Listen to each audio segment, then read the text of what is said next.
আমাকে কোটিপতি হওয়া থেকে কেউ আটকাতে পারবে না।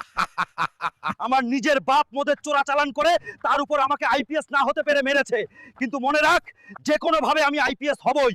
তবে আমি আইপিএস হতে পারি তাহলে সবার আগে নিজের বাবার উপর মামলা দেব, এটা হালকের কসম। উপরওয়ালা শুধু আমার সাথে থাকো। স্যার, আপনিই সেই মানুষ যিনি মানুষকে আইপিএস হওয়ার প্রশিক্ষণ দেন। স্যার, আমাকেও আইপিএস হতে হবে, দয়া করে আমাকে সাহায্য করুন, আমাকে শুধু একবার সুযোগ দিন। শোনো হালকু, আইপিএস হওয়া এত সহজ নয়। আগে কঠিন প্রশিক্ষণ নিতে হবে, তারপর পরীক্ষা পাশ করতে হবে। স্যার, আমি পুরোপুরি প্রস্তুত তো। হালকু, এই লোহার গোলাটা দেখছো, এটা 50 কিলোর 100 মিটার দূরে ছুটতে হবে। ঠিক আছে স্যার, আপনি শুধু দেখুন। হালকু, এই অস্ত্রটা নাও, চোখ বন্ধ করে 1000 মিটার দূরের লক্ষ্যে নিশানা ধরতে হবে। ঠিক আছে স্যার, আপনি শুধু দেখুন।